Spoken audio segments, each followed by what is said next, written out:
안녕하세요. 오늘도 남이의 사연 데이트에 놀러 오신 여러분들 모두 감사드립니다.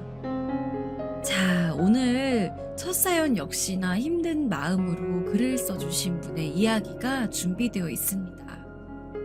모두 귀 기울여서 집중해 들어주셨으면 좋겠고요.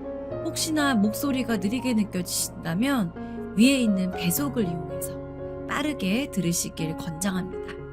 자, 그러면 오늘의 첫 번째 사연 시작해 볼게요.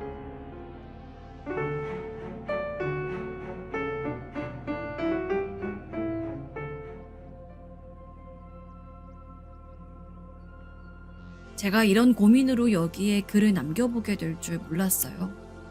그래도 익명이니 알아보는 사람도 많지 않을 것 같고, 그냥 온전히 저를 딸 같은 마음으로 들어주셨으면 좋겠습니다. 큰 갈림길에 서서 일어나려는 저의 이야기를 들어주시는 것만으로도 크게 위로가 될 것 같아요. 저는 어릴 때 부모님이 이혼을 하시고 여기저기 맡겨지면서 자라게 되었어요. 그래도 친척집에서 살면서 나름 학교도 졸업하고 직장을 다니면서 빠르게 독립을 하게 되었습니다. 얼른 제 생활을 가지고 싶었고, 그러면서도 늘 자라오는 내내 번듯하게 부모님이 다 계신 친구들이 부러웠어요.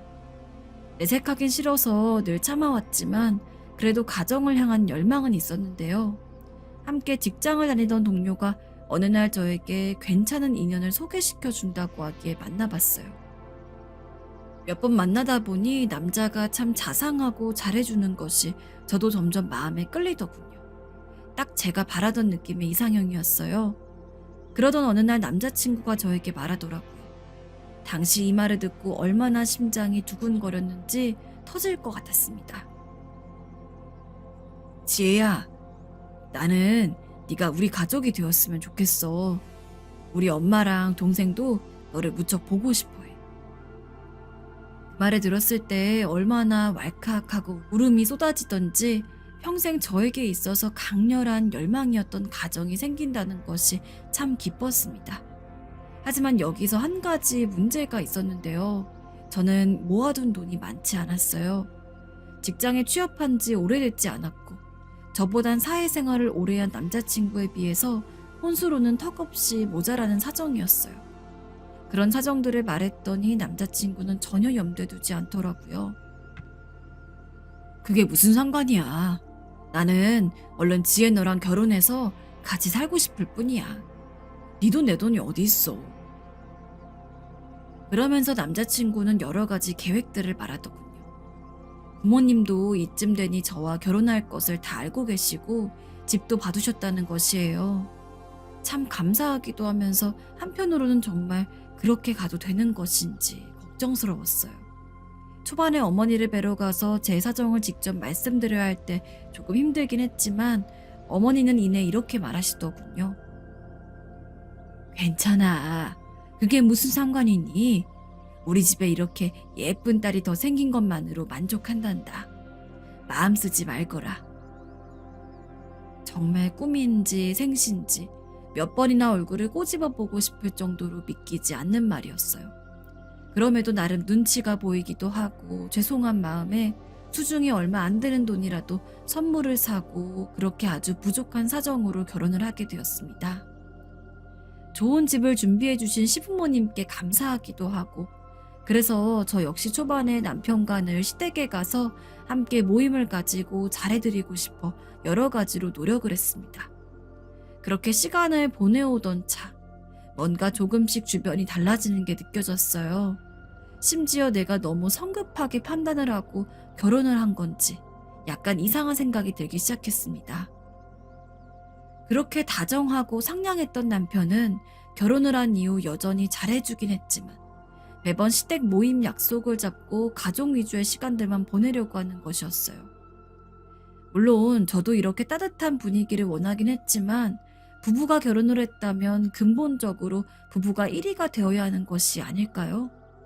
그런데 남편은 제가 어머니와 시간을 보내길 바라고 아가씨와 함께 주말을 보내길 바라는 것이었어요. 처음에는 저도 잘해주시는 시댁 식구들과 시간을 보내는 게 좋았으나 결혼 전 생활과 결혼 후 생활 환경이 갑작스레 너무 달라지면서 조금씩 적응이 안 되었습니다. 남편은 거의 이틀에 한 번꼴로 어머니나 아가씨를 집으로 불렀고 그런 와중에 시댁 식구들의 반응도 조금씩 변해가는 것을 느끼게 되었습니다. 아무리 친한 사이도 자주 보면 흠을 보게 된다더니 그 말이 딱 맞더라고요. 지혜야, 너 집을 너무 앉혀놓고 다니는 거 아니니? 우리 상진이는 내가 아주 깔끔 떨면서 키웠어. 너도 일하는 건 알지만 살림 좀 배워야겠다. 이 집에 진짜 가족은 아니지만 제가 좀 더 잘하면 정말 딸 같은 며느리가 될 수 있을 거라 믿었는데 어째 시간이 가면 갈수록 저는 이 집에 그냥 툭 떨어진 돌 같다는 느낌이 들었어요. 어머님이나 아버님이나 아가씨나 저만 보면 저와 통화를 하고 뭔가 말할 기회만 생기면 계속해서 남편의 안부를 묻고 남편만 챙기길 바라시더군요. 더군다나 어머니는 정말 하루도 빠지지 않고 집에 찾아왔어요. 아침부터 벨을 누르고 들어오시고 어떤 날은 제가 잠깐 아침 운동하러 간 사이에 들리셨는지 전화를 하시는 거예요. 얘, 너 어디 갔니? 어디 갔는데 이 시간에 집에 없어? 저 운동하러 왔어요, 어머니. 지금 8시인데 무슨 일 있으세요? 그리고 그 뒤로 이어지는 말을 듣자마자 저도 모르게 화가 나더군요. 내가 니네 집 좀 친구들한테 보여주려고 아침부터 데려왔는데 집에 없으면 어떡해? 빨리 들어와. 그 아침에 갑자기 어머니 친구들을 데려와서 신혼집을 보여주신다니요. 청소도 아무것도 하지 않고 나와 있고 제 일정도 있는데 전혀 안중이 없으신 것 같았어요. 전화를 끊고 너무 황당해서 대체 내가 알던 어머니가 맞는 건지 구분이 안 되더군요. 그날 그렇게 어찌저찌 손님 맞이를 하고 저를 머리끝부터 발끝까지 제듯 쳐다보고 따져대시던 어머니의 친구들을 생각하면 솔직히 지금도 좀 전의 일처럼 화가 납니다. 이날 정말 너무 불편하고 황당해서 혹시 다음에도 이런 식으로 들이닥치실까 싶어 남편에게 말했어요. 그랬는데 남편의 반응이 심상치 않은 것이었습니다. 그게 뭐가 문제야? 엄마가 우리 집 사줬고 좀 보여주고 싶어서 친구분들 데려오셨는데 지혜야, 엄마가 어떤 마음으로 결혼 허락했는지 알면서 왜 서운하게 이래? 뭐라고? 어떤 마음으로요? 이 말을 들으니 머리가 몽롱하면서 정말 제가 잘못한 것 같더군요. 어렵사리 결혼을 허락하셨고 빈몸으로 온 며느리를 맞으셨으니 이런 집을 사주신 것에 대해 무한 감사를 해야 했던 것이구나 하면서요. 솔직히 이날 잘 이해가 안 갔지만 그냥 그런 대로 받아들이게 되었어요. 지금 생각해도 이런 생각을 했던 제 스스로가 정말 바보 천치 같습니다. 그런데 정말 갈수록 태산인 것이 어머닌 툭하면 저에게 잔심부름을 시키셨고 아가씨도 일주일에 한 번은 저희 집에 와서 반나절 넘게 머무르다 가는 것이었어요. 그리고 말끝마다 어머닌 이 말을 반복하시더군요. 솔직히 이 정도 집 해주고 돈 없는 며느리 받아주는 나 같은 시어머니가 어디 있어. 솔직히 내가 너 시집살이 시키니 뭘 시키니? 넌 나 같은 시어머니 둔 거 참 복받은 줄 알아라. 네. 점점 헷갈리게 되었고 이런 상황에 불만을 갖는 제가 나쁜 거구나 싶었습니다. 하지만 그러면서도 속 어디선가는 자꾸 우라가 올라오는데 정말 정상인 건지 뭔지 구분이 안 가더군요.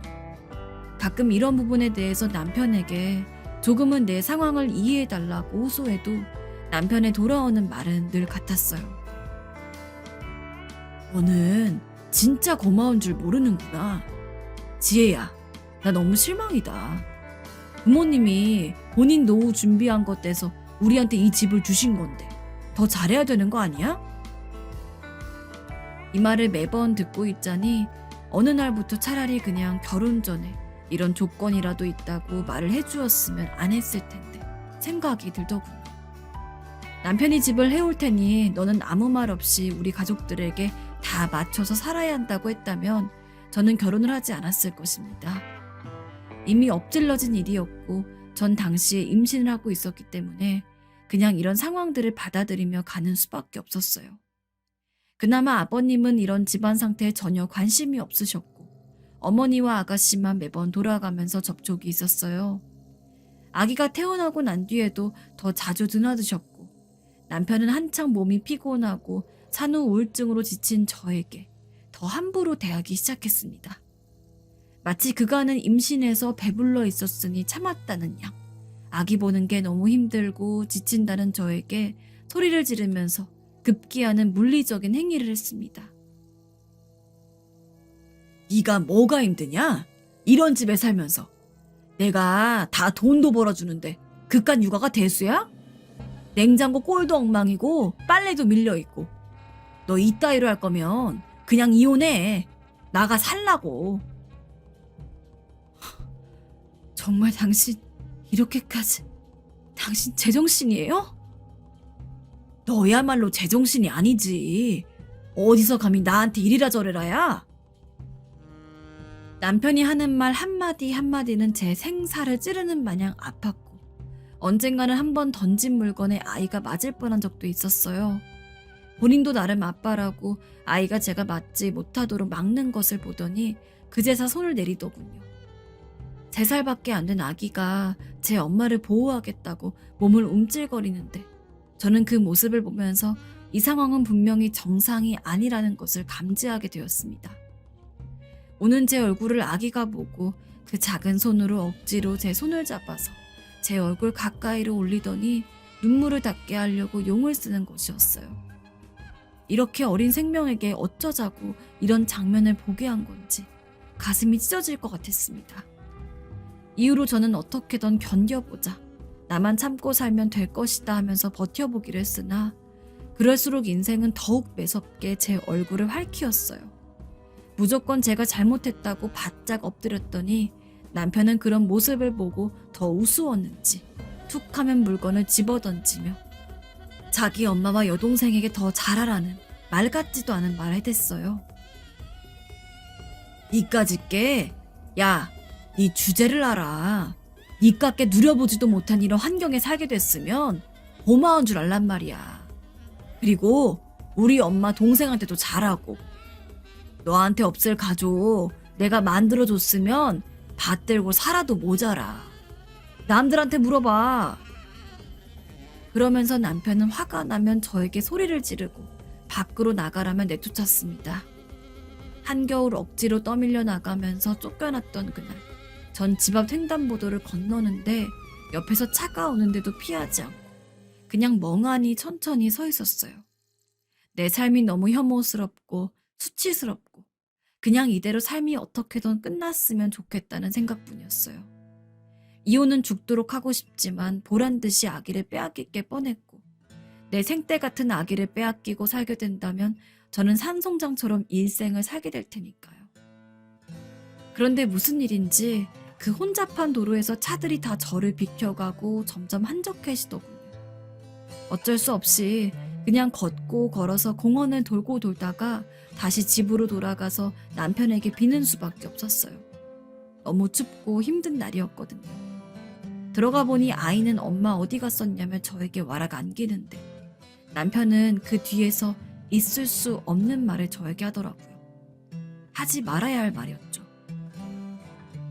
너 이제부터 나한테 잘해. 안 그러면 이혼이야. 살림 똑바로 하고 나 신경 쓸 거 하나도 없게 만들어. 알았어? 네 주제를 알아. 이때 정말 머리가 핑 돌면서 저도 무슨 정신으로 말했는지 모르겠지만 어쨌든 뭔가에 이끌려 말하게 되었어요. 이혼해요. 뭐? 야, 너 이혼하면 넌 뭣도 없고 쫓겨나는 거야. 네 몸망하고 꺼지게 할 거야. 이게 세상 뭘 무서운 줄 모르네. 알았어요. 이혼해요. 저만 나갈게요. 그럼 됐죠?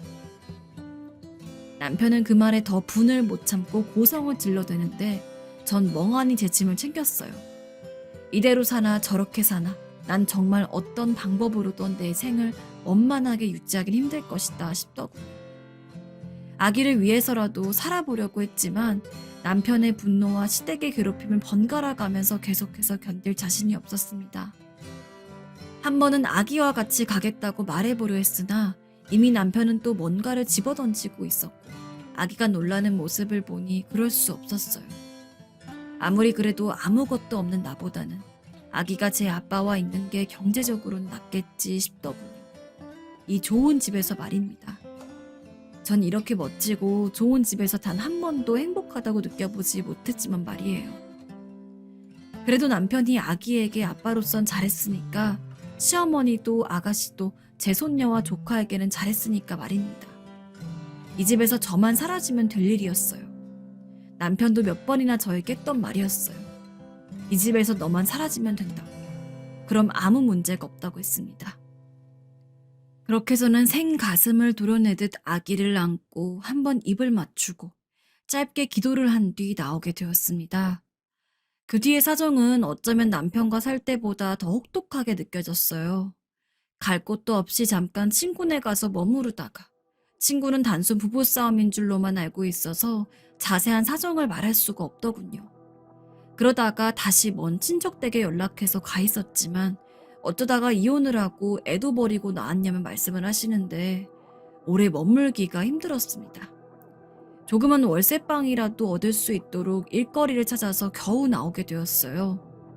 거의 5년간 경력 단절이 되었던 저는 예전 같은 직장은 다시 들어갈 수 없었고 대신 시간은 있었기 때문에 낮에는 마트에서 일하고 밤에는 편의점에서 일했어요. 그렇게 해서 겨우 월세를 내고 보증금도 만들어서 사는 신세가 되었으나 그 사이사이 제 마음에 물밀듯 들이치던 아기를 향한 그리움, 이혼의 서름과 비참함은 말로 다 할 수 없었어요. 아기가 미친 듯이 그리워졌던 그 밤들을 이기기가 힘들어서 억지로 야간에 편의점에서 알바하고 일을 하면서 견디려고 애썼고 어떻게든 그때 나쁜 선택을 하지 않고 견뎌주었던 제가 어쩌면 대견하다고 느껴질 정도입니다. 그러던 중 제 사정을 딱하게 보신 편의점 사모님께서 말을 하시더군요.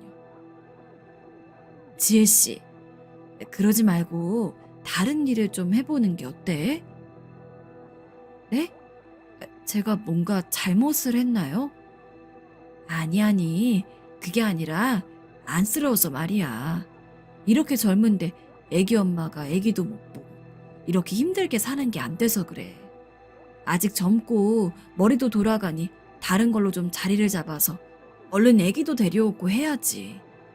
우리 딸도 사위랑 사이가 안 좋아. 그래서 내가 일 절대 그만두지 말고 공부하라고 했어. 능력 키우라고. 아, 네. 지혜 씨는 똑 부러지니까 뭐든 할 수 있을 거야. 잘 한번 생각해봐. 이 말이 제 인생의 전환점이 될 줄은 당시 몰랐지만 뭔가 가슴이 쿵 하더군요. 당시에도 저는 쉬지 않고 일을 하고는 있었으나 겨우 월세를 내고 생활비를 내며 아주 조금의 저금을 할 수 있었을 뿐 크게 제 상황을 바꿀 수는 없었어요. 사모님의 조언을 듣고 많은 고민을 하다가 인터넷으로 이것저것 검색을 해보니 장기적으로 제가 할 수 있는 일로는 부동산 쪽 일이겠더군요. 그래서 결국 밤에는 편의점에서 알바를 하고 낮 시간에는 학원을 다니면서 정말 힘들게 공부를 했어요. 강의 시간에 졸기도 했지만 떨어져 있는 딸을 생각하니까 정말 악물고 하게 되었고 이보다 더한 일도 못할까 싶더군요. 공부 관련 카페들도 가입하고 틈틈이 집에서도 공부하고 인생 그 어떤 때보다 절실하게 1년가량 매달려서 자격증을 겨우 따냈어요. 이후 그간의 일들을 정리하고 부동산 쪽에 들어가서 일을 배우게 되었는데요. 처음에는 급여도 적고 이렇다 싶은 건 없었으나 그간 제가 아주 작은 집 하나 제 이름의 재산이라고 부를 수 있는 무언가가 없어서 그렇게 무시를 당하며 살아왔던 것을 생각하니 갈수록 부동산 쪽으로 들어오길 잘했다는 확신이 들더군요. 내가 꼭 내 명의의 집을 얻고 거기서 아기를 데리고 나와서 내 능력으로 키워가며 살리라는 결심이 확고해져 갔어요. 저는 정말 이 땅에 저 혼자 떨어진 양 죽을 듯 괴로웠으나 희한하게도 가는 곳마다 좋은 분들을 만나게 되었어요. 당시 사장님이 제 사정을 들으시더니 참 딱하다며 많은 것들을 가르쳐 주셨기 때문이에요. 아이고, 사정이 딱하네. 그래도 일하다 보면 적응되고 돈도 만질 수 있게 될 거야. 나 믿고 같이 일해보자고.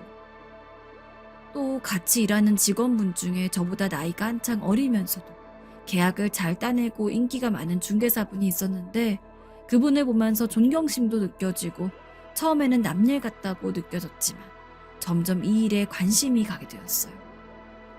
또 남편도 큰 역할을 했어요. 저에게 가끔씩 연락해서 해선 안 될 말들을 쏟아낼 때마다 마음의 허리띠를 졸라매게 되더라고요. 네가 애기 버리고 나가버려서 나랑 엄마랑 얼마나 고생하는지 알아? 넌 가정을 깬 거야. 알겠어? 넌 가정 파탄자라고. 그거 꼭 명심하고 살아라. 본인이 툭하면 저한테 이혼하자고 소리를 질러대고 생활비 가지고서도 그렇게 돈 못 모은다고 욕까지 해대더니 자신이 한 일은 지우개로 싹 지운 양 저만 탓하더군요. 이 소리를 더 듣지 않기 위해서라도, 이후로 사진 한 장조차 보지 못한 내 아기를 위해서라도 전 꼭 잘 되어야만 했어요. 그래서 결국 어린 직원분을 따라다니면서 없는 형편에 밥도 사고 커피도 사고 하면서 관련 많은 일들을 배우고 관찰하고 따라하게 되었어요. 밤낮 없이 관련된 유튜브 강의도 듣고 얼마나 노력을 했는지 모릅니다. 그렇게 하던 사이에 아주 작은 오피스텔부터 해서 조금씩 제 재산은 늘려가게 되었고, 그와 별개로 저를 따르는 고객분들도 생기게 되었어요. 한창 일을 잘하기로 소문난 어린 직원분만큼은 아니나 저 역시 어느 정도 이쪽에서 일을 잘하는 것으로 소문이 났고, 무려 스카웃을 하러 오게 된 상황도 만나게 되었어요. 당연히 지금 사장님의 덕택으로 어느 정도 경제적인 안정을 누리게 된 것이라 공손하게 거절을 했고요. 그게 예의니까요. 이 사정을 사장님도 알고 계셨기에 이제는 외려 저에게 고마워하시더군요. 지혜씨, 이렇게 고생하고 나를 잘 되게 해주는데 내가 더 잘해줘야지. 그러시면서 수익도 제 쪽으로 많이 돌려주시고 제 이름이 이렇게 귀하게 쓰임받고 가치가 생기게 된 것에 대해서 정말 감개무량할 뿐이었습니다. 일상 저를 함부로 부르고 물건을 던져대면서 돈 안 주고 쓰는 가정부 대하듯 굴던 예전 생활과 달리 제대로 제 이름을 불러주면서 가치를 알아봐주는 사람들을 만나게 되니 더 열심히 살고 싶어지더군요.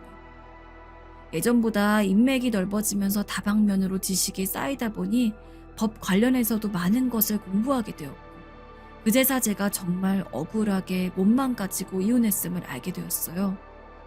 물론 결혼 연차나 재산 분할에 있어서 그닥 유리하게 돌아갈 것은 없었고 어마어마하게 크게 달라지는 것까진 아니었지만, 당시에 좀 더 잘 알고 제대로 싸웠으면 어땠으려나 싶더군요. 제 명의로 작은 건물도 있고 그 안에서 얼마든지 제 능력으로 아이를 키울 수 있는 상황이 된 지금이야말로 제가 당당하게 모습을 나타낼 수 있다고 생각되었어요. 그간 많이 알아보고 공부한 것으로는 당시 저를 쫓아낼 때의 남편 집보다도 시세가 높고 좋은 위치에 있기 때문에 제가 경제적으로 부족할 게 없더군요. 멀어 보아도 엄마가 데려가서 키우는 게 나쁠 게 없어 보였으며, 그 전에 남편이 물리적인 행위를 행사한 사진들도 증거로 몇 장 갖고 있기 때문에 여러모로 저는 주장을 할 수 있다고 보여졌어요. 하지만 그 절차가 겨우 쉬워 보이진 않더라고요. 나름 고민이 많던 차에 당시 제가 부동산 관련 일들을 하면서 버리고 있던 SNS를 봤는지 신우이로부터 연락이 왔어요. 갑자기 본인이 웬일인가 싶어서 연락을 받아보니 참 가당치도 않는 말을 하더군요. 언니는 딸님이 보고 싶지도 않아요? 그렇게 나가서 애가 얼마나 힘들었는지 몰라요. 혼자 돈 벌고 배부르게 잘 사나 본데 적당히 하고 이제 그냥 다시 오빠랑 합쳐요. 어처구니가 없을 정도로 당돌하게 말을 내뱉는 신우이를 보고 있자니 너무나도 황당했지만 딸이 어떻게 살고 있는지 궁금하기도 했기에 무조건 넘어가긴 어려웠어요. 그래서 저도 일단 아이를 만나기 위해 약속을 잡고 가보니 어째 제가 생각했던 그림이 아니었습니다. 그렇게 떵떵거리며 살던 집이 아닌 다른 주소로 저를 부르기에 가봤더니 얼마 안 되는 시간 동안 시댁의 사정은 상당히 변했더군요. 그 전에 갖고 있었던 곳들은 코로나 여파로 인해서 무척 허망하게 넘어갔고 남편 역시 그렇게 회사에 불만이 많더니 결국 정리된 모양이었어요. 이를 알아본답시고 밖으로 돌며 집으로 잘 들어오지도 않고 어머닌 여기저기 아프다며 누워서 일어나지도 못하고 너무나 오랜만에 만난 딸은 키도 크고 많이 자라 있었지만 그다지 혈색이 좋지 않았어요. 집안 형편이 딱히 안 좋고 가난한 것은 아니었으나 갑작스레 풍파를 많이 겪은 이 집에서 어른들의 스트레스며 감정 표현을 그대로 거쳤을 테니 이 집 사람들 특유의 그 거친 모습을 제가 모르는 게 아니니 더 가슴이 아프더군요. 어떻게든 딸을 데려오고 싶었지만 당장 이 상황에서는 곱게 놔줄 리가 없었고 법적으로 알아보니 제 뜻대로 양육권을 변경해서 가져오려면 나름의 판단이 필요한 자료들이 있어야 하더군요. 무조건 감정적으로 우길 수만도 없는 일이라 일단은 저도 당장은 마음이 약해져서 재결합을 생각하는 척은 해야 했어요. 남편 얼굴이 정말 꼴도 보기 싫었지만 억지로 만나서 그 집에서 상황을 보아하니 이 집 식구들은 정말 구제가 안 되더군요. 제가 조금 자산이 있다는 것을 시누이가 SNS로 염탐하면서 하나하나 다 캐보았던 건지 글쎄 이런 말을 하는 게 아니겠어요? 너 돈 좀 벌었더라. 그런 능력이 있는지 몰랐네. 결혼할 때는 내가 집도 해주고 너한테 분에 넘치게 줬으니까 이제 네가 우리 좀 책임져. 건물도 있는 것 같다던데? 너도 은혜는 갚고 살아야지. 하다못해 짐승도 은혜를 갚는데. 안 그러니? 결국 제가 힘들게 쌓아올린 자산에 한창 망하고 정신없는 자기네 가족이 끼어들려고 연락을 한 것이었어요. 그전에는 간간히 아이 얼굴 보여달라고 해도 제대로 보여주지도 않았고 그렇게 무시를 하고 욕이 가득한 문자를 보내더니 한동안 한참을 조용해서 왜 그런가 했어요. 그 사이 집에 나름의 풍파가 있고 수습을 하러 다니느라 여간 고생한 게 아니었나 봅니다. 그러다가 제가 좀 일이 풀렸다는 것을 알고 아이를 이용해서 이렇게 발을 걸치려고 하더군요. 이날 정말 머리가 깨질 듯이 아팠지만 그대로 다시 상담을 해서 나름의 방안들을 조언받고 억지로 꾹 참고 시댁을 들락거리면서 증거를 모았습니다. 남편이 주 양육자임에도 불구하고 실직해서 힘들다며 밖으로 놔두고 애는 방치하고 있는 점. 시어머니도 아프다면서 가끔 아이 학교도 제대로 안 보내고 빠지기도 하고 애가 전혀 표정도 밟지 않고 엄마인 저에게 오고 싶어 한다는 것 등을 바쁘게 증거로서 변환해서 모아두었어요.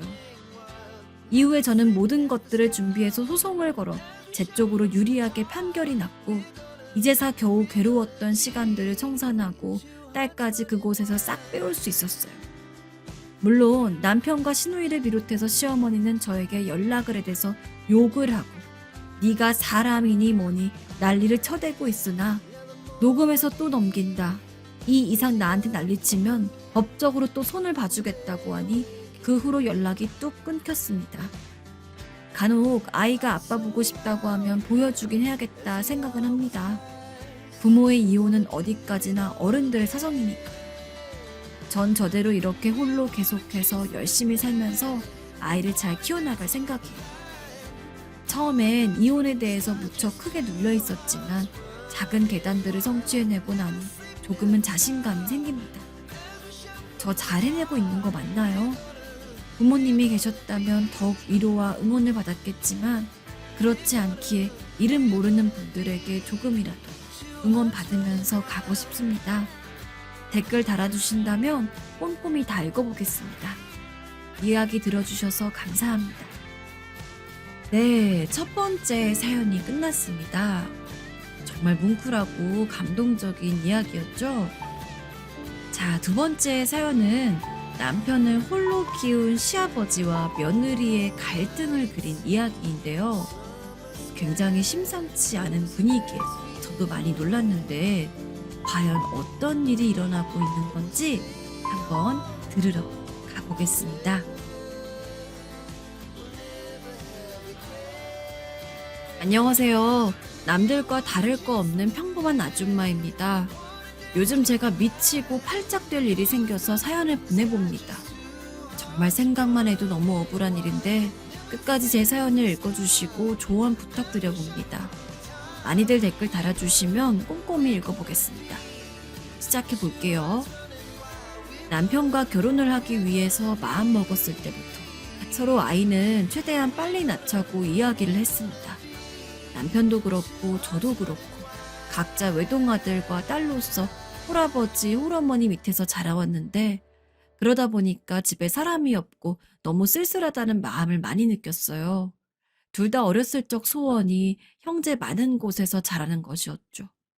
지금 남편과 결혼을 결심하게 된 계기도 저랑 가정을 꾸리는 데 있어서 의견 합치가 잘 되었기 때문이었습니다. 그나마 다행히도 저나 남편이나 집안 사정이 아주 안 좋지는 않아서 아이 둘셋 정도는 낳아서 부족함 없이 충분히 기를 수 있는 환경을 가지고 있었습니다. 그래서 결혼을 하고 신혼여행에 갔을 때부터 빠르게 아이를 낳는 것을 최우선 목표로 열심히 부부관계를 가졌어요.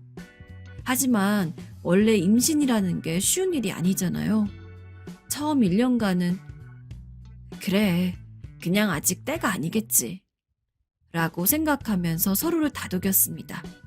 물론 저는 내심 빨리 아이가 와줬으면 하는 바람이 있었기에 실망을 아예 안 한 것은 아니지만 어디서 보니까 원래 임신을 너무 갈구할수록 오히려 몸이 스트레스를 받아서 임신하기가 더 힘들어진다고 하더라고요.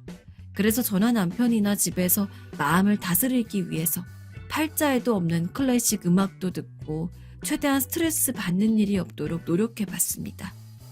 하지만 1년이 지나고 2년이 지나고 결혼 3년째가 되던 해에도 아이 소식은 전혀 들려오지 않았죠. 왜 이렇게 아이가 안 생길까? 뭔가 문제가 있는 건가? 그러게, 일단 마음 진정시켜보자. 저희 둘이서 아무리 이야기를 나눠봐도 소용이 없었습니다. 혹시 저라던가 아니면 남편에게 문제가 있는 건가 싶어서 검사를 받아보기 위해 병원도 가봤습니다. 하지만 남편의 상태도 괜찮고 제 상태도 괜찮은 상황이라서 도저히 왜 이렇게까지 임신이 안 되는지 알 길이 없었지요. 저희는 당시 밤마다 정말 노력을 많이 했거든요. 물론 저나 남편이나 맞벌이를 하다 보니 둘 중에 한 명이 너무 피곤한 날에는 아무것도 안 하고 그냥 넘어갈 때도 있었지만 그래도 가끔은 그 피곤한 몸을 이끌고서라도 부부관계를 가질 만큼 간절하게 아이를 원했기에 정말 그 누구보다 노력했다고 자부합니다. 여보, 이게 임신에 좋다는 보약이라더라. 내 것도 지었고 당신 것도 지었으니까 우리 이거 매일 챙겨 먹자. 남편이 어디서 아이를 가지는데 좋다고 도움이 되는 보약을 줘서는 하루에 3번씩 남편이랑 함께 꼬박꼬박 챙겨 먹기도 했습니다. 하지만 여전히 아이가 생길 기미는 보이지 않았죠. 그 누구보다도 아이들과 함께 오순도순 화목한 가족을 원했던 저로서 너무도 절망스러웠습니다. 흔히 산후 우울증이 있다고 하잖아요. 말도 안 되는 이야기지만 차라리 애를 못 낳아서 저처럼 이렇게 우울할 바에는 그냥 원하는 대로 애를 낳고서 우울한 게 낫다는 생각이 들 정도로 저는 임신에 목을 메고 있었습니다. 그만큼 절박했어요. 임신이 안 되는 이유조차 불분명하게 누구를 탓할 수도 없고 그렇다고 포기할 수도 없고 아무런 대책도 없이 그냥 이 상황을 무작정 받아들여야 한다는 것에 대해서 견딜 수가 없었습니다. 가끔 혼자서 버티기 힘들 때면 혼자 있는 어머니에게 전화를 걸어서 엄마, 나는 왜 이렇게 임신이 안 될까? 라는 푸념을 하곤 했는데 그럴 때마다 어머니는 원래 아이라는 건 아무 때나 오는 게 아니야. 네가 아이를 그렇게 간절히 원하는 건 알겠지만 너무 조급하게 생각을 하다 보면 네가 너무 힘들어지지 않겠니?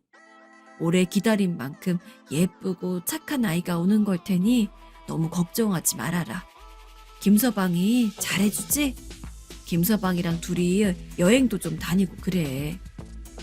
라며 위로를 해주셨습니다.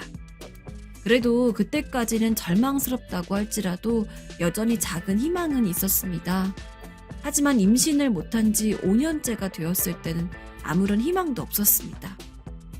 남편과 저는 여전히 같은 집에서 살면서 그냥 평범한 여느 부부처럼 밥을 차려 먹고 회사 이야기도 하고 함께 시간을 보내며 지내긴 했으나 의식적으로 아이와 관련된 이야기는 꺼내지 않았습니다.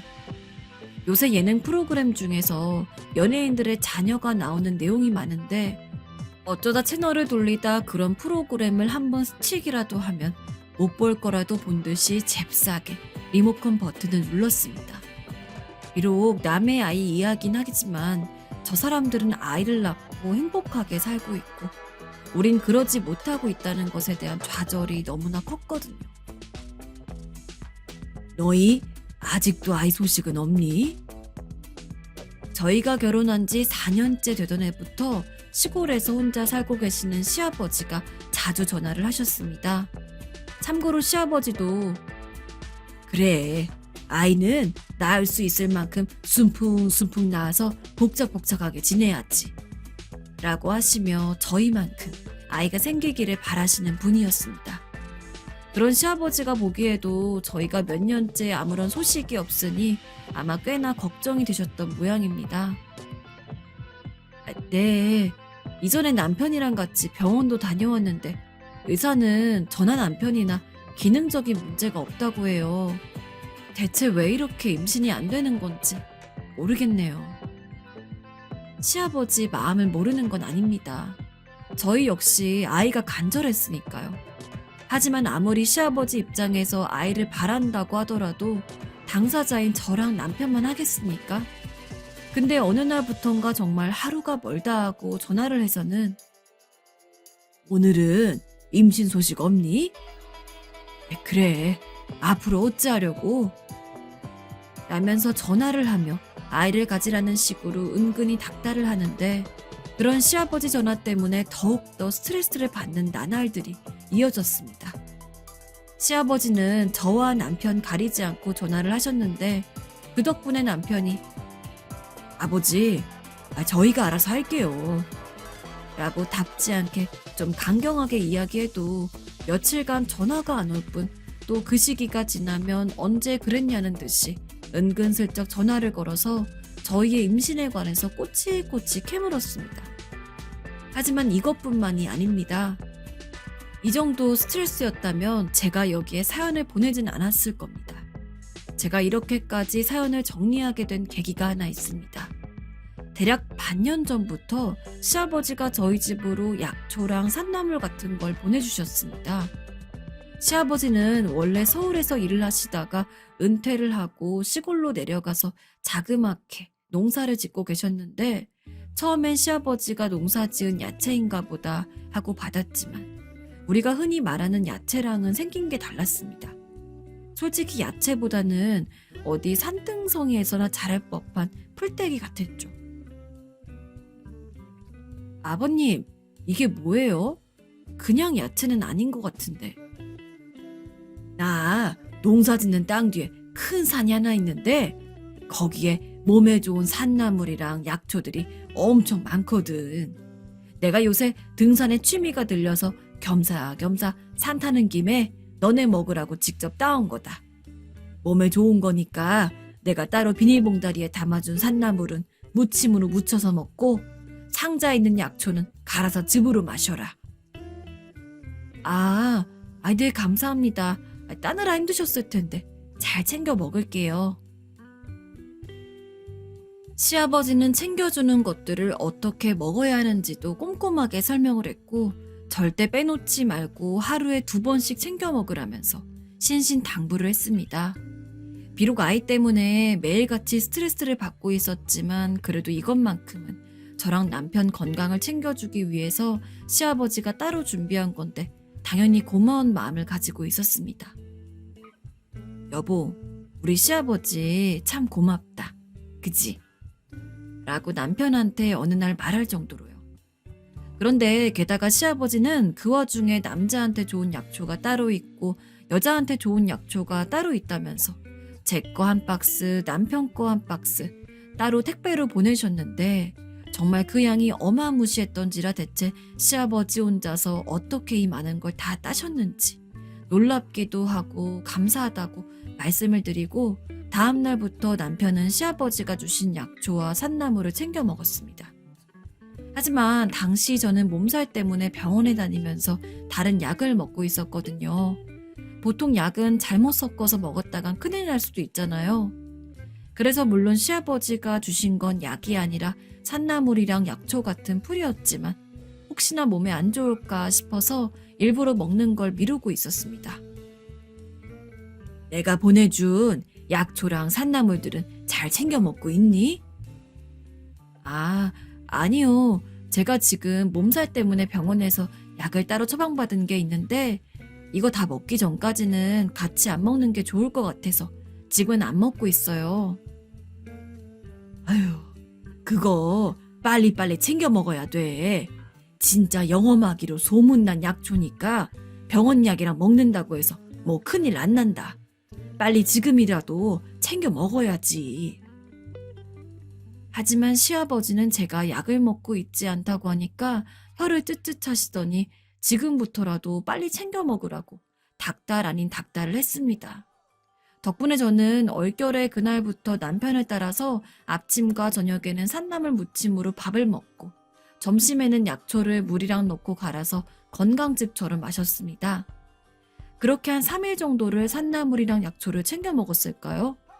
그날따라 유독 피곤해서 일찍 잠이 들었는데 새벽에 복통이 너무 심해서 잠에서 깨게 되었습니다. 처음에는 화장실인 줄 알고서 화장실까지 가봤지만 그런 느낌도 아니었죠. 조금 지나면 괜찮아질 거라고 생각을 하고 다시 자리에 눕는데 시간이 가면 갈수록 배가 아픈 게 더 심해졌습니다. 저는 맹장이라도 터진 줄 알았어요. 사람이 너무 아프면 앓는 소리도 안 나온다는데 그때 제가 그랬습니다. 간신히 숨만 꺽꺽 들이쉬면서 등 돌리고 자고 있던 남편을 팔만 간신히 뻗어 건드리며 깨웠어요. 식은땀을 뻘뻘 흘리며 배를 붙잡고 뒹굴고 있는 저를 보고 깜짝 놀란 남편은 바로 저를 데리고 차를 몰아 응급실에 갔습니다. 가서 링거를 맞고 간신히 진정이 되어서 누워있는데 의사가 와서는 뭐 잘못 먹은 거 아니냐고. 큰 병은 아니긴 한데 먹은 것 중에 몸에 안 맞는 게 있어서 급성으로 복통이 생긴 거라며 한동안은 죽이나 미음 같은 걸로 속을 다스리는 게 낫다고 하더라고요. 평소 몸이 그렇게 아픈 적도 없고 배탈도 제대로 한번 나본 적이 없는 제가 갑작스럽게 이렇게까지 큰 복통에 시달릴 만한 이유는 솔직히 시아버지가 보내준 산나물과 약초밖에 없었습니다. 덕분에 저는 그날 이후로 시아버지의 산나물과 약초를 먹는 것을 중단했습니다. 당연히 그 이후로 아픈 적 한 번 없었고요. 저랑 다르게 남편은 아무런 탈이 없었기 때문에 남편만 꾸준히 시아버지의 정성을 챙겨 먹었죠. 오늘은 내가 준 거 잘 챙겨 먹었냐? 네, 아버님. 식사할 때 산나물 무침 만든 걸로 밥 먹었고 아까는 약초 갈아서 즙으로 만들어 마셨어요. 하지만 시아버지가 전화를 올 때마다 거짓말을 했습니다. 아파서 못 먹는 거기는 해도 그래도 시아버지가 보내준 정성이 있었기에 그걸 무시하는 것처럼 보이고 싶지 않았거든요. 하지만 시아버지는 그 뒤로 거의 한 달 주기로 새로운 박스를 보냈습니다. 매번 2박스씩 약초, 산나물이 가득 담긴 것들이 배달 오는데 꼬박꼬박 챙겨 먹는 남편도 한 달 안에 한 박스를 다 비우기가 어려웠습니다. 심지어 저는 배탈을 앓은 이후로 시아버지 몰래 산나물이랑 약초를 안 챙겨 먹고 있었기에 방치해둘 수밖에 없었는데 그 때문에 날이 갈수록 온 집안이 시아버지가 보내준 약초 냄새로 가득했습니다. 여보, 아버님한테 이제 약초 그만 보내도 된다고 말씀 좀 드려봐. 이러다 박스가 꽉 차서 우리 거를 공간도 없겠다. 남편이 시아버지에게 전화를 걸어서 이야기를 한 듯 했지만 시아버지는 여전히 매달마다 그득그득 채워서는 택배를 보내왔습니다. 게다가 그뿐만이 아닙니다. 어느 날부터는 아침마다 저한테 영상통화를 걸었습니다. 처음엔 무슨 일이라도 생기셨나 싶어서 전화를 받았는데 그냥 뭐 혼자 있으니 적적해서 너네 얼굴이라도 보려고 했지. 라면서 말하시더니 갑자기 아침은 먹었니? 하면서 아직 안 먹었으면 밥상 좀 보여달라면서 말씀하시더라고요. 얼떨결에 핸드폰을 들고 밥상을 보여드렸는데 반찬도 잘해 먹고 사는구나. 맛있겠네. 라면서 저희 집 아침상을 보시다가 본인도 밥을 먹어야겠다며 전화를 끊었습니다. 그런 전화가 일주일마다 5번씩 왔는데 전 그때까지도 대체 시아버지가 왜 이러시는지 영문을 몰랐어요. 아버님이 정말 많이 적적하셔서 그런 건가? 왜 이렇게 전화가 많이 오시지? 하면서 일단 오는 전화는 받고 있었지만 저희끼리 조용히 밥 좀 먹고 싶은데 그럴 때마다 시아버지가 전화를 거니까 번거롭기도 했죠. 만약에 제가 진작 시아버지의 속내를 알았다면 미리 단호하게 말씀드렸을 텐데 시아버지가 워낙 능청스럽게 구는지라 전 정말로 시아버지가 혼자 있기 심심하시고 저희 어떻게 사는지 궁금해서 매일 아침에 영상통화를 거는 것으로 생각을 했기에 냉정하게 나올 수도 없었습니다. 근데 어느 날 남편이 그러더라고요. 당신도 이제 슬슬 아버지가 보내준 약초랑 산나물 먹으면 어때? 제가 아파서 뒹구는 모습까지 본 사람이 갑자기 그런 이야기를 하니까 무슨 소리인가 싶었습니다. 당신도 나 그때 아파서 응급실 간 거 봤잖아. 나 평생 살면서 배 아픈 적 거의 없었는데 그렇게까지 심하게 아팠던 건 분명 아버님이 보내준 약초랑 산나물 챙겨 먹어서 그래. 나도 아버님이 기껏 나 생각해서 보내준 거 못 먹는 게 죄송스럽긴 한데 그래도 어쩌겠어. 또 아플 순 없잖아. 보내지 말라고 해도 보내시고. 그때 아팠던 게 정확하게 그 약초랑 산나물 때문이라고 밝혀진 것도 아니잖아. 아버지가 힘들게 산에 올라가서 딴 건데. 좀 그렇지 않아? 남편은 어떻게든 저에게 약초랑 산나물을 처음처럼 먹으라고 했고 전 절대로 싫다고 했습니다. 그러다 보니 문득 의문이 들더라고요. 그동안 제가 안 먹는 것에 대해서 아무 말도 안 하다가 왜 갑자기 이제 와서 이렇게 나오는지. 이상한 마음이 들어서 당신 혹시 아버님한테 무슨 이야기라도 들었어? 생각해보니까 이상하네. 내가 아버님이 주는 거 안 먹은 지가 반년은 넘게 지났을 텐데 그동안 아무 말도 안 하고 당신 혼자 잘 챙겨 먹었잖아. 근데 왜 갑자기 이래? 라며 의심했습니다. 그러자 우물쭈물하던 남편이 한숨을 푹 쉬면서 실은 하고 운을 띄었습니다. 시아버지가 저희에게 보내준 약초랑 산나물은 사실 그냥 건강에 좋은 것들이 아니라 임신에 좋은 것들이라고 했습니다. 뭐 여자와 남자의 길을 크게 키워줘서 애가 잘 들어서게 해준다나. 그런데 분명히 잘 먹고 있었다면 진즉 임신을 하고도 남았어야 되는데 여전히 소식이 없자 시아버지는 제가 약을 안 챙겨 먹고 있다고 생각을 하신 거였습니다. 이전에 병원약 먹느라 안 챙겨 먹고 있다는 말을 들었을 때부터 탐탁지 않게 생각하셨던 모양입니다. 그래서 그걸 확인이라도 할 겸 그렇게 아침마다 영상통화를 걸어서는 저희 밥상을 본 거였죠. 며칠 확인해 본 결과 다시 보내준 약초가 안 보이자 시아버지는 남편에게 전화를 걸어서 이 사실에 대해서 캐물었고 남편은 결국 제가 병원약 다 먹고 나서 한동안 약초랑 산나물을 챙겨 먹었는데 복통이 심해서 응급실에 간 이후로는 따로 챙겨 먹지 않고 있다고 이야기를 한 모양입니다. 그런 몸에 좋은 걸 먹고서 무슨 복통이야. 분명 다른 것 때문에 아픈 걸 애꿎은 약초 탓하는 거지. 빨리 챙겨 먹으라고 해라. 노발대발한 시아버지는 남편에게 이야기했고 중간에 껴서는 이러지도 저러지도 못하고 있던 남편이 결국 저에게 약초랑 산나물을 챙겨 먹으라고 말하기에 이른 것이었습니다. 아버지가 아침에 영상통화 걸 때마다 밥상에 약초 없는 거 너무 신경 쓰셔. 나도 아버지한테 그런 거로 일일이 얘기 듣는 거 스트레스고. 아버님 마음도 알겠지만 솔직히 저는 너무 스트레스를 받았습니다. 아이가 안 생기는 걸로 인해서 제일 힘든 건 시아버지가 아니라 저랑 남편인데 무슨 어디서 났는지도 모를 풀떼기들을 가지고 임신이 잘 된다니. 그거로 임신될 거면 이 세상에 못하는 사람들 없게요. 게다가 그 마음 자체야 저희를 생각해 주는 거라고 볼 수 있겠지만 어찌됐든 제가 정황상 그거 챙겨 먹다가 배 아파서 응급실에 간 것도 사실인데 그건 하나도 신경 안 쓰고 무조건적으로 저한테 나물이랑 약초를 챙겨 먹으라고 말씀하시는 게 참 어이가 없었습니다. 아버님이 아무리 그렇게 말씀하셔도 나도 못 먹어. 그러니까 당신이 알아서 중간에서 나 잘 챙겨 먹고 있다고 아버님한테 말씀드려. 여전히 시아버지는 박스가 터질 만큼 많은 산나물과 약초를 보내오셨고 전 계속해서 그것들을 먹지 않고 있었습니다. 남편은 제가 시키는 대로 시아버지한테 주기적으로 전화를 걸어서 제가 약초랑 산나물을 잘 챙겨 먹고 있다고 말을 하는 것 같았지만 시아버지가 그런데 왜 그렇게 임신이 안 되냐면서 애꿎은 남편을 붙잡고 뭐라고 하는 것 같더라고요.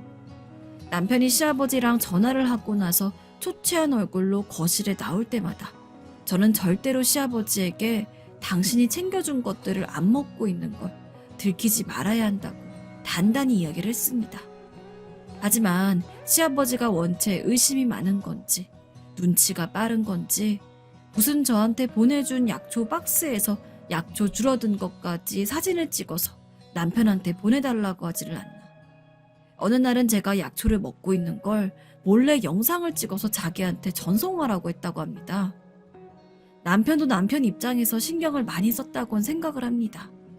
하지만 결국 남편은 제가 사실 시아버지가 보내주고 있는 걸 여전히 안 먹고 있다고 실토하고 말았습니다. 내가 그거 몸에 좋은 거라고 그렇게 이야기했는데 어쩜 이렇게 고집이 세? 자려고 누웠는데 시아버지에게 전화가 와서 받았더니 다짜고짜 소리를 빽 지르면서 저렇게 이야기를 하더군요. 대체 고집이 센 게 누군지 진짜 어지간해서는 참으려고 했습니다. 그래도 시아버지고 저보다 훨씬 어른이었으니까요.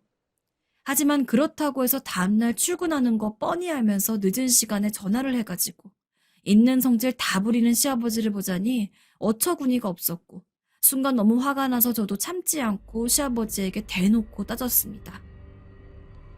아버님이 좋은 마음으로 그런 거 챙겨주셨다는 거 저도 잘 알아요. 그래서 처음에는 분명히 저도 매일같이 아버님이 주신 것들로 꼬박꼬박 먹었고요.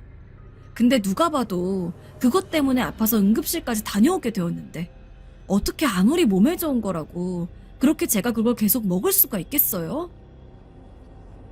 너는 말이 되는 소리를 해라. 사람 몸에 딱 좋게 만들어진 약초인데 어떻게 그것 때문에 복통이 생길 수가 있어? 네가 분명 다른 걸 잘못 먹었겠지. 저 언제 나랑 같이 평소랑 똑같이 식사했고요. 유일하게 다르게 먹었던 게 아버님이 주신 약초랑 산나물이었어요. 그리고 그거 안 먹고 나서 지금 한 번도 배 아팠던 적 없고요. 아버님 성의 무시한 것 같아서 죄송하다고 생각해요. 하지만 애초에 한 번 남편 통해서 안 보내주셔도 된다고 말씀드렸잖아요. 근데 계속 이렇게 주시면 저도 좀 곤란하죠. 가급적이면 좋게 이야기를 끝내고 싶었습니다. 하지만 오히려 시아버지는 제가 그렇게 말하는 게 심하다고 생각을 했는지 기껏 며느리 생각했더니 소용없다는 둥, 애도 못 가져서 어디다 쓰냐는 둥 정말 야밤중에 온갖 막말을 제게 다 하더라고요. 안 그래도 아이 못 낳는 것 때문에 가끔 서럽고 우울증도 오는 것 같고 그러는데 시아버지가 그렇게 대놓고 제 탓을 하시니 저도 뚜껑이 열렸습니다. 저희 애는 저희가 알아서 할 테니까 아버님은 더 이상 신경 쓰지 마세요. 그리고 앞으로 아침마다 감시하느라 아닌 척하면서 영상통화 거는 것도 하지 마시고요. 자꾸 그러시면 아버님 번호 차단하겠습니다. 그 뒤로 그냥 다짜고짜 전화 끊고 전화기도 꺼버리고 잠이 들었습니다. 아무리 시아버지가 좋은 마음에서 한 행동이라고 하더라도 그게 더 이상 호의가 아닌데 어떻게 제가 그걸 좋게 받아들이겠어요. 그리고 정말 출처도 불분명한 약초를 먹고 몸이라도 상하면 정말 큰일이지 않나요? 시아버지에게 정이 떨어지고 실망스러움도 컸습니다. 거기다가 어찌나 장문의 문자로 저를 공격하시는지 대강 말씀드리면 난 애 못 낳는 며느리 들일 생각 없다. 처음부터 그랬어. 명심하고 있어라. 라는 내용의 문자였는데 기도 안 차더라고요. 암튼 그날은 정말 하루 종일 화가 나서 회사에서 일도 손에 안 잡히고 돌아오면서도 잔뜩 짜증이 나 있는 상태였습니다. 게다가 저의 짜증에 기름을 붓는 일도 있었죠. 남편이 저한테 뭐라고 하기 시작한 겁니다. 아마 저랑 전화를 끊고 아침에 제가 출근을 한 뒤에 시아버지가 남편한테 저랑 이야기한 걸 미주알 고주알 일렀나 봅니다. 아버지가 우리 좋으라고 새벽마다 나가서 힘들게 따온 건데 너무 서럽다면서 우시더라. 너 화난 것도 이해하는데 아무리 그래도 그렇지. 어떻게 우리 아버지한테 그런 식으로 얘기를 해? 당신은 왜 나한테만 화살을 돌려? 아버님한테 저것 좀 보내지 말라고 말했을 때 그것만 그대로 해주셨어도 이렇게까지 일 안 커졌어. 근데 안 그래도 처치곤란인 걸 계속 보내지를 않나. 며느리가 자기가 준 거 먹고 응급실에 다녀왔다는데 절대 아니라고 박박 우기지를 않나. 게다가 의심 간다고 영상 통화까지 걸어가면서 아닌 척 감시를 하는 게 말이 돼? 이래도 이게 내가 잘못한 거야? 아휴, 당신이랑은 말이 안 통한다. 안 통해. 됐다. 말을 말자. 지금 남편이랑 대판 싸우고 현재는 각방을 쓰고 있습니다. 아마 이대로 가면 얼마 지나지 않아서 이혼을 할 것 같기는 해요. 근데 아무리 생각해도 너무 괘씸하고 화가 납니다. 대체 제가 여기서 잘못한 게 뭐가 있는지 모르겠어요. 저는 며느리로서 시아버지 호의를 받을 만큼 받았고 거기에 보답하려고 제가 할 수 있는 노력을 다 했다고 생각을 합니다. 이렇게 제 이야기를 정리해서 올리게 된 것도 지금 이 상황에서 제가 어떻게 해야 되는지, 혹시 제가 모르고 있는 잘잘못이 있는지 다른 분들의 의견이 궁금해서예요. 제가 잘못한 게 있는 건가요? 단순히 어른이니까 제가 참아 넘겨야 한다는 말 말고 정말 합리적으로 제 잘못이 인정될 만한 이유가 있는 건지 궁금합니다. 지금과 같은 상황에서 이 일이 해결되지 않으면 남편과 정말로 따로 사는 수밖에 없겠지만 저는 아직 남편한테 정이 있고 엄밀히 말해서 남편으로 인해 발생한 문제가 아니기 때문에 가급적이면 이혼을 하고 싶진 않습니다. 하지만 그렇다고 해서 제 잘못이 없는 것이 확실한 상황에서 이혼하기 싫다는 이유로 제가 굽히고 들어가고 싶지도 않고요. 정말 진퇴양난입니다. 제가 어떻게 하면 좋을까요? 인생 선배님들의 조언이 필요합니다. 자, 두 번째 사연까지 마무리되었고 이제 드디어 마지막 사연입니다. 아직 사연 남아있으니 나가지 마시고 끝까지 함께해주세요. 자, 마지막 사연은요. 진상 중에 진상 시어머니가 등장하는 이야기입니다. 우리 사연자님 그동안 마음고생 참 많으셨겠다 싶은데요. 거기다가 우리 사연자님께서 여러분들의 조언도 요청하셨습니다. 여러분들께서 조언의 댓글 한두 마디씩 남겨주신다면 꼼꼼히 다 읽어보겠다 하셨으니 시간이 되신다면 댓글도 남겨주시길 부탁드릴게요. 자, 그러면 이제 마지막 이야기 출발해 보겠습니다. 안녕하세요. 저는 요 근래 생긴 일 때문에 깊은 우울증과 화병이 생겨서 밥도 잘 못 먹고 있습니다. 엄만 도대체 왜 그러냐고 말 좀 하라고 하는데 아시면 너무 속상해 하실 것 같아서 말을 못 하겠어요. 익명이니 여기다가 하소연 좀 해도 될까요? 전 어릴 때 아빠가 엄마와 사이가 많이 안 좋았고 툭하면 엄마한테 소리를 지르고 물리적인 행동을 하는 걸 봐왔기 때문에 나름 트라우마가 있었어요. 그래도 엄마는 이런 부분에 있어서 절대 너에게 대물림을 해줄 수 없다며 매번 울면서 참으셨는데요. 저도 점점 머리가 커지면서 엄마가 그렇게 사는 걸 보고 있으니까 엄마가 너무 안타깝고 견딜 수 없더라고요. 아빠 역시 저에게 딱히 정도 없으셨고 매번 엄마만 괴롭히시더니 어느 날 갑자기 집을 나가버리신 게 아니겠어요? 어이가 없었죠. 그러나 엄마는 속상하실 텐데도 이후 어떻게든 아빠 없는 티를 내지 않겠다며 식당에 나가 열심히 일하셨고, 쓰러질 것 같은 피곤한 몸으로도 제 공부를 봐주시고 이야기를 들어주시는 등 정말로 힘들게 사셨습니다. 전 그런 엄마에게 늘 미안했고요. 그렇게 해서 저는 학교를 졸업했고, 시간이 지나 직장을 다니던 중 친구의 소개로 인해서 한 인연을 만나게 되었어요. 서로 좋은 느낌을 주고받다가 연애를 하게 되었는데요. 둘 다 나이가 어느 정도 차게 되었고, 적지 않은 기간 연애를 했던 우리는 결혼을 준비하게 되었어요. 당시 연애할 때에도 가끔 집에 놀러 가면 아버님이 얼마나 잘해주셨는지 저를 무척 예뻐해 주시면서 그때부터 예비 며느리라고 불러주셨어요. 본인 딸도 있으신데 얼마나 저를 예뻐해 주시는지 저도 자연스레 정이 가게 되었답니다.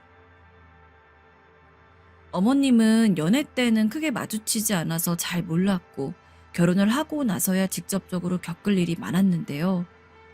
가끔 친구들한테 우리 아버님이 너무 잘해주셔서 좋다고 말했더니 즐겁게 들어주던 친구가 약간 쎄한 소리를 저에게 하더라고요.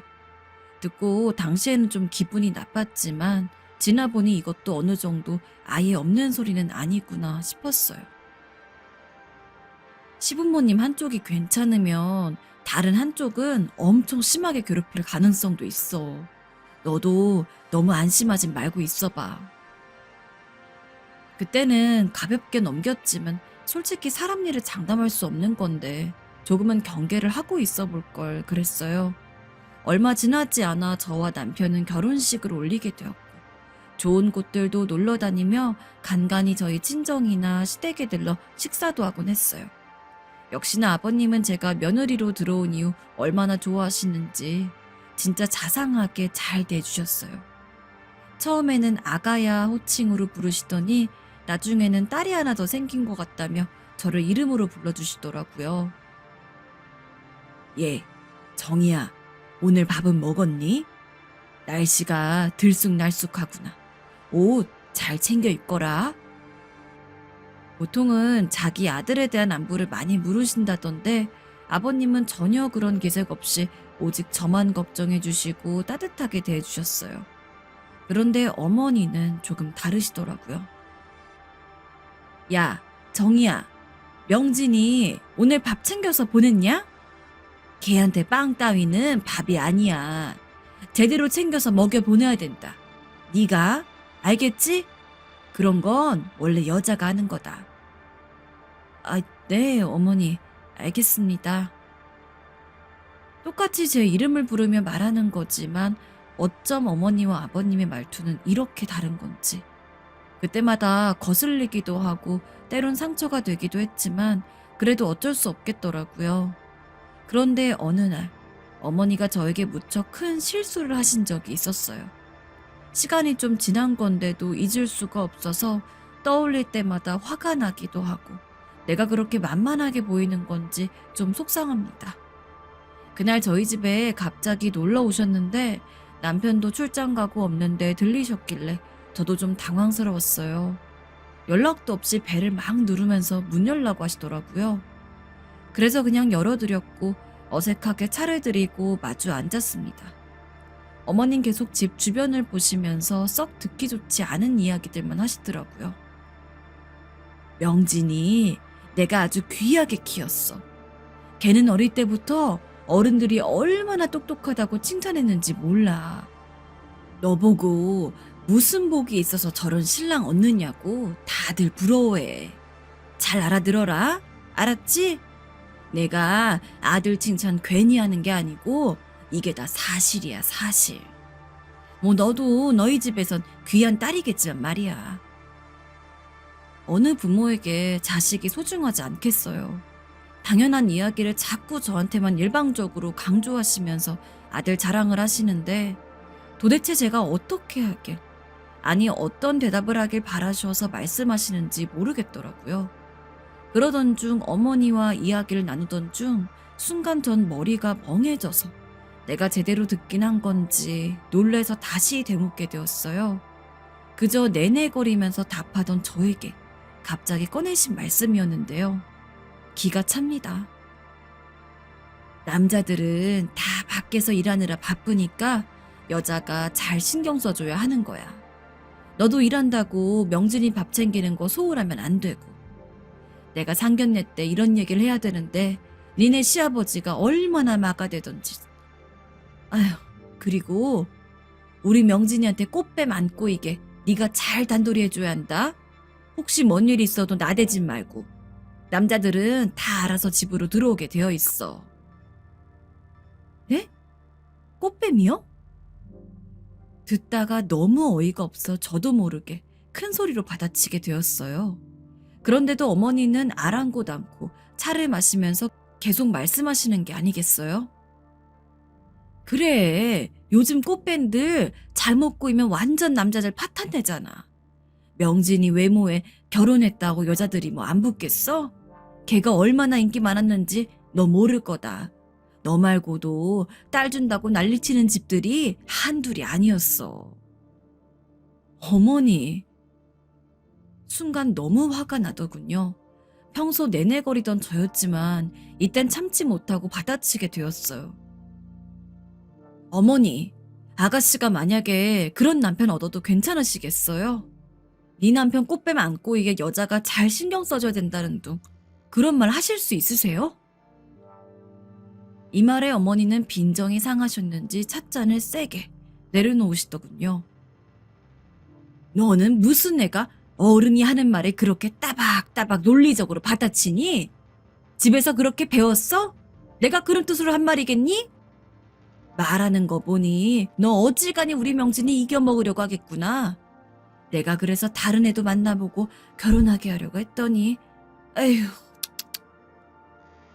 나오는 말마다 어쩜 이렇게 줄줄이 제 빈정만 상하게 하는 말인지 그래놓고 끝에 가서 모든 것은 제 탓으로 돌리는 어머니의 말투가 너무나 상처였습니다. 아무리 그래도 그렇지 꽃뱀이라니요. 네 남편이 잠깐 바람필 수 있어도 다 참고 살라는 그런 구시대적인 소리가 어디 있는 건가요? 너무 황당해서 저녁에 퇴근한 남편에게 이 이야기를 했더니 본인도 좀 놀라더군요. 아, 미안해 정혜야. 엄마는 왜 안 해도 될 말을 하셨을까? 내가 대신 사과할게. 참 나도 당황스럽네. 혹시 어머니 그런 거 관련해서 상처라도 있으신 거 아니지? 나 도저히 이해가 안 돼. 왜 그런 말을 굳이 하는 거야? 글쎄, 아빠는 내가 알기로 그런 문제 없어. 있으면 엄마가 절대 참고 살 성격도 아니잖아. 너도 알다시피 우리 아빠가 엄마한테 엄청 잘하는데.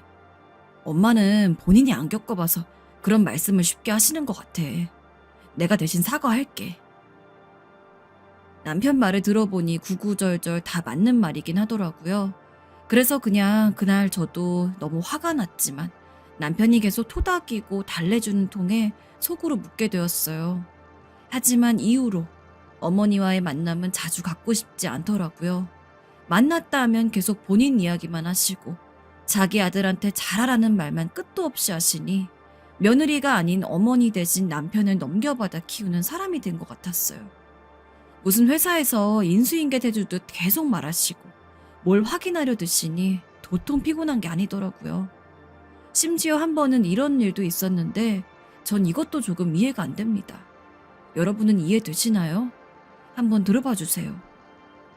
남편과 저 둘 다 아기를 간절히 원하긴 했지만 생각보다 임신이 잘 안 되더라고요. 하지만 아기가 안 생긴 게 몇 년씩 되는 건 아니었고 결혼한 지 얼마 안 되었을 때였어요. 그런데 어머님 뭐가 답답하셨는지 이 상황에 또 껴서 한마디를 굳이 보태시더라고요. 정희 너 몸에 뭐 문제 있는 거 아니니? 네? 문제요? 어쩜 그렇게 대놓고 아무런 생각도 없이 말을 돌직구로 던지시는지 뭐라고 답을 해야 나도 속이 시원하고 선을 안 넘을지 고민이 되더라고요. 한편으로 좀 짜증이 났어요. 어머닌 저렇게 거르지 않고 저한테 되는 대로 공 던지듯 말을 막 하시는데 전 답하는 거 하나조차도 제 기분대로 말하면 안 되고 다 생각하면서 말을 골라야 하니까요. 한숨이 저절로 나오려 하는데 그때는 다행히 옆에 있던 아버님께서 나서주시더라고요. 제 생각해서요. 당신 정희한테 무슨 말을 그렇게 해? 아니, 내가 뭐 틀린 말 했나? 당신은 자꾸 왜 나서는 거예요? 여자가 몸에 문제가 있으니 아기가 안 들어서는 거지. 예, 정희야, 넌 다른 말 필요 없고 당장 내일 산부인과든 뭐든 가서 검사 좀 받아봐라. 제 표정이 순식간에 바뀌는 걸 보셨던지 아버님은 바로 말을 가로막으셨어요. 여보, 받을 거면 명진이랑 같이 가서 둘 다 받아봐야지. 뭘 정의만 받으라고 하는 거야. 그리고 애들 스트레스 받게 이런 얘기는 하지 말고. 이러면 될 일도 안 돼. 하나하나 다 제 편에서 말씀해 주시는 아버님을 보니 그나마 속이 풀리는 듯 하면서도 한편으론 좀 억울하더군요. 그런데 어머니도 결코 지지 않고 맞서시는 게 아니겠어요? 뭘 명진이까지 데리고 가요. 걔가 무슨 문제가 있다고. 걔는 1등 신랑감이고 문제가 없어. 정이 너만 문제야. 너만 받고 오면 돼. 괜히 네 남편 귀찮게 하지 말고 너만 가서 검사 받고 와라. 내 말 알았니? 정말 듣는 내내 정이 뚝뚝 떨어질 것 같았고 무슨 저를 애 낳는 기계 취급하시는 것 같더군요. 기가 막혀서 대들고 싶은 기분이었지만 아버님의 언성이 점점 높아지시고 분위기가 나빠지기에 그만 먼저 일어났습니다. 정말 아버님이라도 안 계셨다면 어땠으려나 싶어서 아찔하게 느껴지더군요. 그 후로 저는 어머니의 전화를 피하게 되었고 집에 오신다고 해도 없는 척하고 조용히 숨죽여 있었어요. 툭하면 들려서 쓸데없는 이야기들만 잔뜩 늘어놓으시고 끝은 결국 저를 향한 핀잔과 구박뿐이니 뵙고 싶을 리가 없었어요. 그러다가 한 번은 남편한테 전화해서 저를 바꾸게 하시더라고요. 그러더니 다짜고짜 소리를 지르시더군요. 야, 너는 전화도 안 받으면서 뭐하러 전화기를 갖고 다니는 거니? 폼이니? 네가 이렇게 꼴같지 않게 구니까 내가 성이 안 차서 자꾸 들여다보게 되는 거야. 네가 제대로 하면 내가 그러겠냐? 소리가 하도 쩌렁쩌렁하게 들리니 남편도 민망했는지 바로 전화를 바꿔 채가더군요. 엄마, 대체 왜 그래?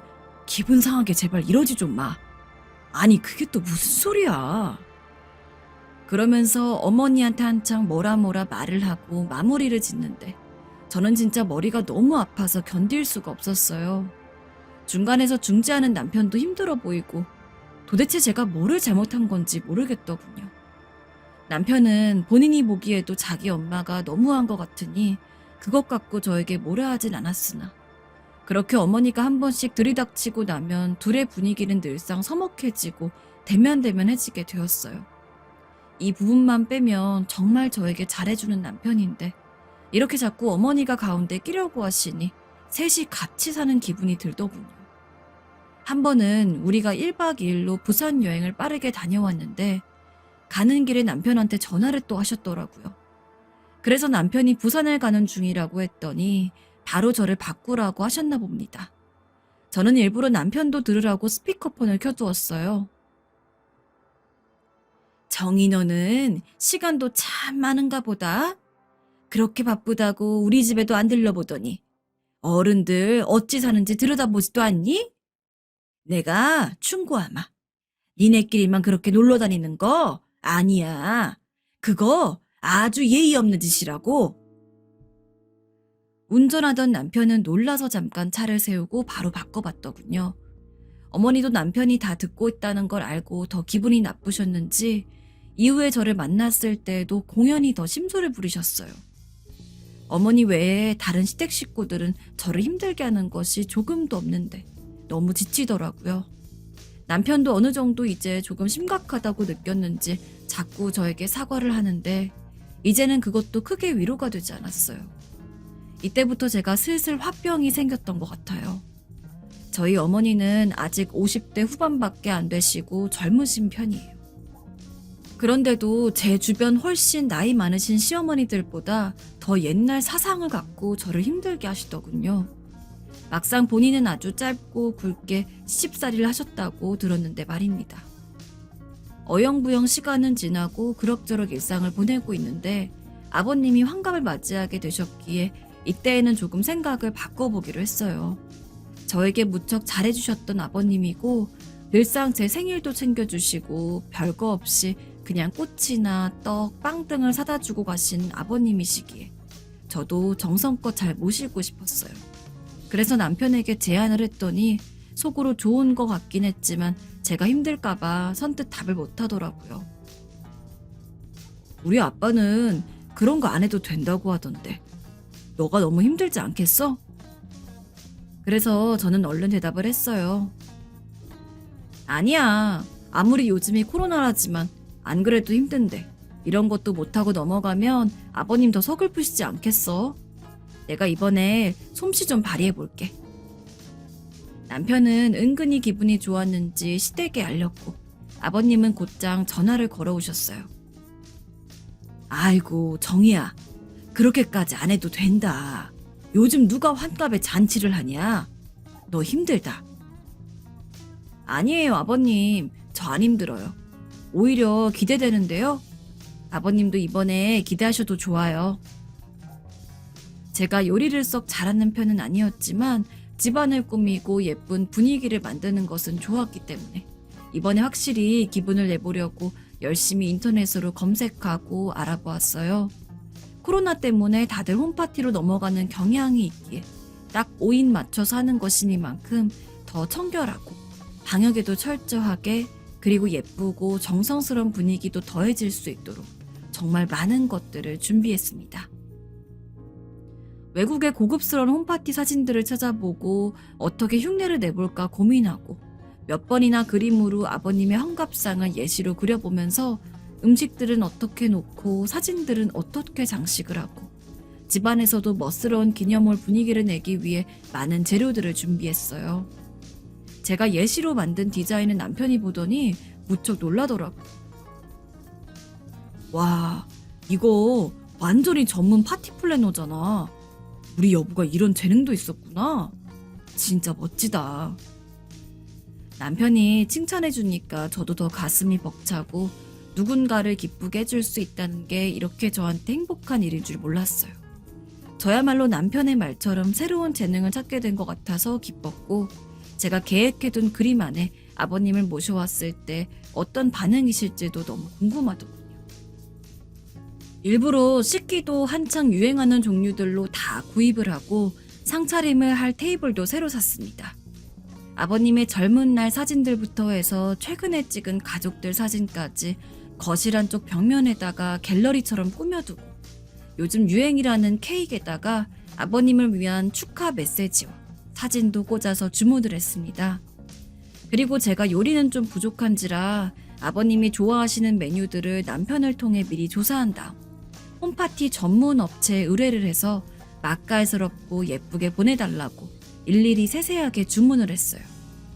조금씩 완성되어 가는 걸 보니까 제가 다 떨리고 이날 아버님을 더없이 행복하게 드리고 싶어 두근두근 설레더라고요. 결혼식을 하고 신혼여행을 다녀온 후 아버님께 인사 갔을 때 소녀스러운 편지지에다가 어색하게 내용을 꽉 채워서 써주셨던 모습들을 생각했어요. 내용은 대략 우리 며느리가 우리 집에 와줘서 너무 고맙고 사돈께도 이렇게 예쁜 딸 키워주셔서 감사하다는 것이었는데 그걸 읽고 당시에 얼마나 눈물이 났는지 모릅니다. 제가 비록 어머니와의 관계는 힘들지만 아버님은 정말 저에게 친아빠 그 이상의 정을 보여주셨기에 마치 나에게 좋은 아빠가 계셨다면 이런 식으로 함께 보낼 거라는 가정하에 거의 밤잠을 자지 않고 여러 각도에서 꾸며보고 사진도 찍고 구성을 했어요. 그렇게 열심히 준비를 하던 중에 드디어 환갑잔치 당일날이 되었고 그날 저녁에 모이기로 했기 때문에 일부러 하루 월차도 냈습니다. 아침부터 눈 뜨자마자 배달되는 것들 배송받아서 하나씩 꾸미려면 왠지 시간도 부족할 것 같고 가족들을 다 놀래켜드리고 싶은 욕심도 있었거든요. 그래서 집에서 준비된 것들을 착착 걸어가면서 배송된 요리들을 조금씩 채워놓고 그릇들도 새롭게 세팅을 해두었어요. 중간중간 과정마다 찍어서 남편에게 보내주니 그저 감탄하기 일쑤였고 저에게 연신 고맙다며 너무 무리하지 말라더군요. 이날 남편도 저에게 조금 미안했던지 평소보다 일찍 퇴근을 했고 함께 준비를 했어요. 음식들은 상태 모두 점검한 다음에 가족들 도착하기 직전부터 덜어두었는데요. 그러는 사이 아버님과 어머님도 오시고 아가씨도 오셨어요.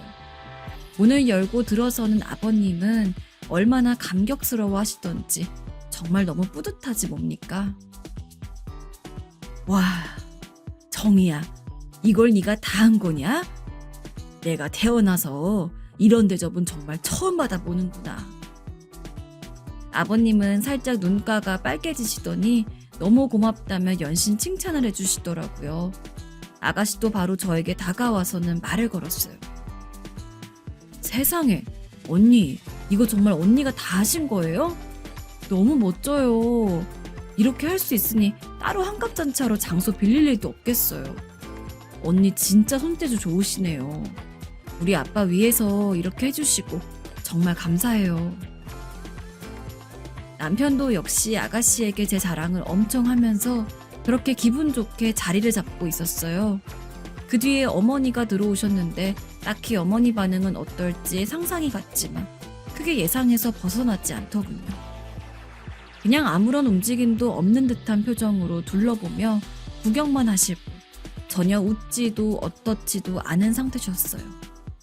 아마도 요 근래 일들 때문에 여전히 저한테 감정이 좋진 않으신 것 같았고 그저 어쩔 수 없이 아버님 환갑 잔치 때문에 오신 듯 하더라고요. 그래도 이날은 좋은 날이니 저도 그냥 다 덮기로 하고 어머니께 밝게 인사를 드렸어요.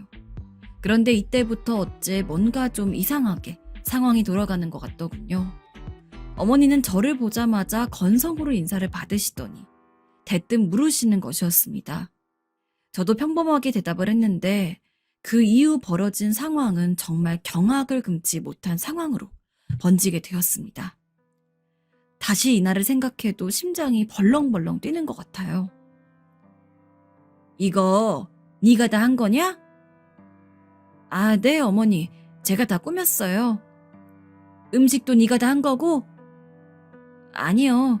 마음은 제가 다 하고 싶었는데 요리를 잘 못해서 요즘에 이런 파티 음식들이 잘 되어 있어서 맛있는 곳으로 주문했어요, 어머니. 어머님 갑자기 눈을 희번뜩하게 뜨시더니 냅다 소리를 지르는데 가족들이 다 놀라서 일제히 시선이 꽂혔어요. 뭐야? 그럼 배달시킨 거야? 야, 너 우리 집이 그렇게 우습냐? 어디서 음식 갖고 장난질이야? 너무 어벙벙해서 입이 떨어지지 않았고 남편과 어머님 아가씨는 다들 황당한 눈으로 어머니를 쳐다보더군요. 어디서 버르장머리 없이 배달 나부랭이를 시켜서 우리 보고 먹으라는 거야? 네가 볼 땐 우리 입이 그렇게 싸구려 같냐? 니네 시아비가 네 남편을 어찌 키워서 장가 보냈는데 이따위 대접을 하고 있어. 분위기는 완전히 찬물을 뒤얹은 듯 깨져버렸고 전 하도 황당해서 아무 말도 못한 채 달달달 손이 떨리더군요.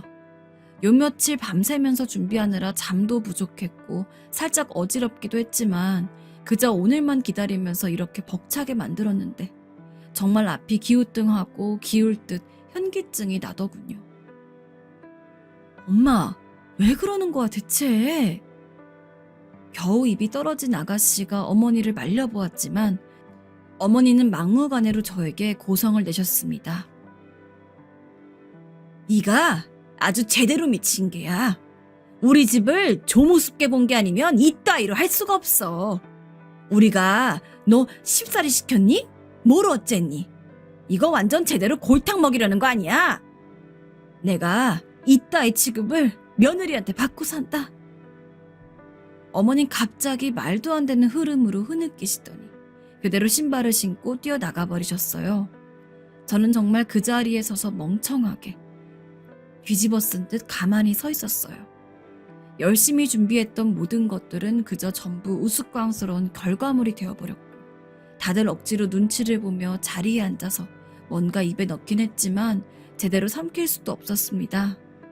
아버님이 다가오셔서 몇 번이나 제게 사과하시고 고맙다고 말씀을 하셨지만 아버님이 잘못하신 것은 아무것도 없는데 당황스럽더라고요. 돌아서서 그저 눈물만 나와서 저는 방으로 들어왔고 결국 아버님과 아가씨가 돌아가고 난 뒤에야 하나씩 장식들을 뜯으며 음식들을 대부분 다 버리게 되었어요. 남편은 면목이 없었던지 제게 아무것도 하지 말라고 제발 들어가서 쉬라고 하더군요. 모든 상황이 다 얼얼하고 당황스럽고 우라가 치밀었어요. 참 공교롭게도 며칠 후가 어버이날이었고 솔직한 마음으로 저는 도무지 가고 싶지가 않았습니다.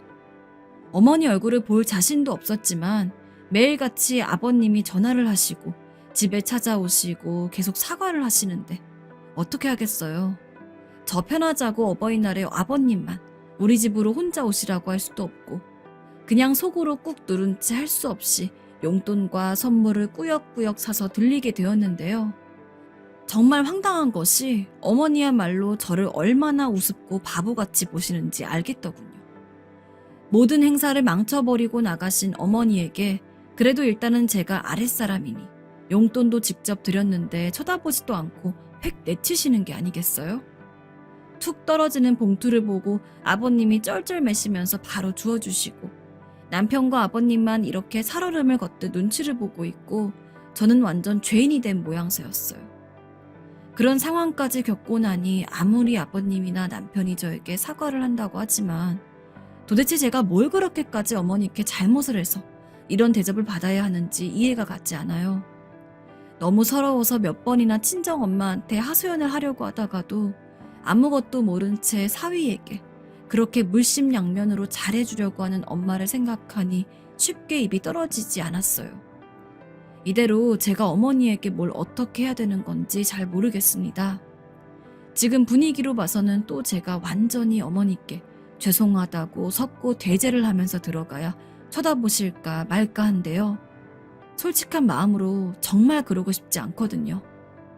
다른 사람들 눈에는 저와 어머니의 관계가 어떻게 보이는 건지, 제가 그렇게 죽을 죄를 진 건지 너무 궁금합니다. 솔직히 너무 지금 많이 힘듭니다. 이 일이 있고 난 지 몇 달이 흘러도 어머니의 목소리, 말투, 모든 게 잊혀지지 않고 정말 이러다 제 자신이 어떻게 될까봐 겁까지 납니다.